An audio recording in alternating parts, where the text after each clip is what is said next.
So the next major idea in this chapter is that we start to see a new era emerge after we've had unification in Germany and Italy, and after we are moving in general towards an increased sense of nationalism throughout Western Europe in particular. So we call this age, and it's really the late 19th century up until the beginning of World War I, the age of mass politics. So what generally does that mean? Well, mass politics refers first to an idea that the people are much more invested and represented by their governments. In general, we see an increased importance of political parties and emergence of a multi-party state. So you don't just have one political party dominating the spectrum. A lot of times you'll have a conservative party, a liberal party, and maybe a socialist party. And so the people generally feel like they are more represented. Now, why might this sense of representation increase? A lot of this is because by the time World War I starts, universal male suffrage is basically the rule throughout Western Europe. So because of that, you're going to see so many different political parties emerge to represent these widespread interests. Also, you're going to see another way that the government is going to represent sort of all types of people is that we see the emergence of the welfare state. Okay, so in other words, the government is going to feel that it needs to pass legislation to solve a lot of the economic problems that emerge as a result of industrialization, and also because the electorate is growing in size. The more people who are able to vote, the more they are directly demanding the government to do things about poverty, poor health conditions, unemployment, and so on. So because of this increased suffrage, the government needs to respond to these demands, and it's going to start initiating some welfare policies. Um, we'll talk about this more once we get into more detailed examples, but just so you know right now, the welfare state first starts in Germany, and then we see it spread to Britain, France. The United States is a little bit slower to catch on, but now in present day, you could certainly consider the United States a welfare state. So we'll think about how that emerges and why something like industrialization puts so much pressure on countries to do this. You're also going to see increased literacy.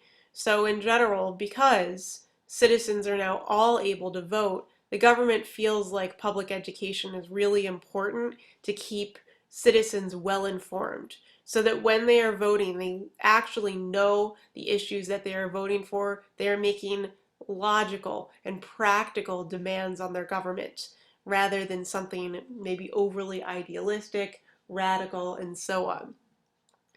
Um, Not all of the age of mass politics could be considered good or positive, so to speak. You see a lot of government manipulation of the people. Now, because you have so many different types of political interests, political parties, you might think the states are relatively divergent in terms of their sense of nationalism. Well, they're not actually. In general, even though you might have liberals and radicals exist within all these different nation states, the government tends to use nationalism to kind of manipulate the people to all support their country. So ultimately, what do I mean by that? Well, the government still, regardless of all these different political parties that exist, tend to be led by conservatives. And so they use the sense of nationalism to make countries feel very united, and they try to use this nationalism to kind of divert the population away from class conflicts that exist. They often use nationalism to kind of spread anti-liberal ideas. They also move in a more militaristic direction. So nationalism sort of becomes much more of an us versus them idea. It's certainly going to lead into some of the tensions that lead to World War I in particular. So these militaristic strategies you're going to see um, might rally national support. There might be a lot of people who support a strong military, but at the same time, it's going to make international tension rise. Different countries are much more suspicious of one another when their militaries continue to grow. Also, very importantly, you're going to see that with this age of mass politics, you also see in general a growth of anti-Semitism resulting in a lot of these countries. Why is that? Well, when nationalism grows, oftentimes um, governments try to alienate minority populations and kind of create an imaginary enemy for people to target their sentiments against. So you're going to see that that the Jewish population often bears the brunt of this rise of nationalism. But there are some positive outcomes from this, most notably the birth of the Zionist movement led by Theodor Herzl. So we will talk about that much more in the future, but let's get to a specific example of the age of mass politics with Germany after unification. So what does Germany actually look like after it's been unified? We've looked at this a little bit already, but just as a visual, Prussia is still the largest area. It's considered a federal union here. You see that all represented in yellow. But then there are also 24 smaller German states. So this whole area here is what unified Germany is after 1871 until the outbreak of World War I. Okay, very different from today's Germany. What's the governmental structure? Um, well, Kaiser Wilhelm technically has the ultimate power, right? Kaiser, another word for Caesar, Czar, right? The idea that he is still a very, very powerful monarch. However, at the same time, his chancellor, who is Bismarck, is still very much kind of the like mastermind behind the scenes. You could see him as like the wizard behind the curtain, like ultimately making everything run adequately. So Bismarck, he only answers to the Kaiser, but Bismarck, in a lot of ways, is really the mastermind behind making sure that the government runs the way that it does. As far as which types of people have more political representation, the younger or the landowning class, right, kind of the aristocratic class in Germany, tends to have the most power, more than the middle class, certainly, of course, more than the working class, both rural and urban.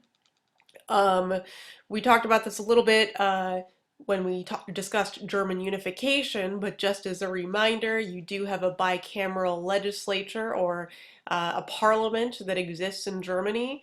The lower house, which represents the people or the Volk, is called the Reichstag. And at this point, it actually is the less powerful body than the upper house. Uh, some of this, of course, is because the Reichstag ultimately represents people that might go against Bismarck or Kaiser Wilhelm's wishes because it is elected by universal suffrage. There's ultimately some elements put in place to keep the Reichstag from being too powerful. For example, the Reichstag cannot actually propose legislation before the parliament. Also, the Tsar has the ability to dismiss the Reichstag. Um, the more powerful house, which is kind of like the Senate in the United States, is called the Bundesrat. So this represents the states. It tends to be more conservative in nature, which is one of the major reasons why it's going to be more supported by the Kaiser and Bismarck. Okay, so it's important to realize that even though the Kaiser kind of holds the most power, it still is making a slightly more progressive, Germany's government is still moving in a more progressive direction because now it has some representation in parliament. Also, it's important to realize that Germany has multiple political parties. Um, so the party that tends to identify most with the Kaiser and with Bismarck is the Conservative Party. It's mostly made up of Junkers that live in Prussia. Okay, so they don't conservatives typically approve of the status quo. They don't really want much change in government at all. So Bismarck is certainly going to be supportive of this party. You also have a Catholic Center Party, which is typically made up of people from the southern states, because remember, most people that live in the north in Germany are Protestant. So the Catholic Center Party, it likes the idea that Germany has been centralized, so it's certainly not against what happened with unification just before this period, but at the same time, they recognize that the southern areas of Germany are unique. They support an idea called particularism, which means that they certainly want certain rights for their unique region to be recognized. And a lot of this is, of course, because they do not share the same religion with a lot of their northern counterparts. You also have, much farther to the left, the Social Democratic Party, or the SPD. And this is a Marxist party. They tend to support a significant amount of change in policy. They are going to be the people that ultimately advocate the rise of the welfare state. And interestingly, the middle class really doesn't have a prominent role in a lot of these political parties. Part of that is because they are afraid of the influence, in particular, of the SPD. They want Bismarck to be able to control the SPD from getting too powerful. So they kind of give support to the Kaiser's authority, to Bismarck's authority, and they also feel that the Conservative Party, which is represented by the Junkers, is ultimately going to also act in their best interests. Because remember, the middle class is not going to support a lot of the things that the socialists or Marxists want. They don't want to pay taxes to support the welfare state. They have plenty of money on their own. Okay, so ultimately the middle class kind of uh, defers to the conservatives in order to accomplish its own agenda. Um, Also, like the middle class, Bismarck also is not a big fan of these second two political parties.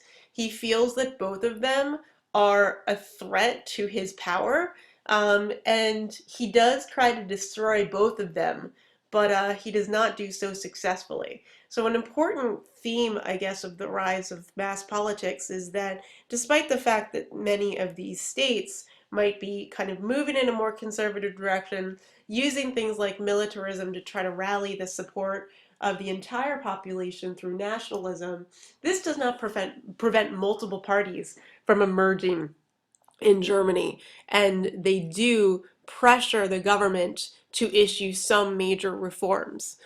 So before we get to how these different parties influence Germany's government, we also should think about what Bismarck is actually doing to try to improve the economic status of Germany and ultimately make the state stronger.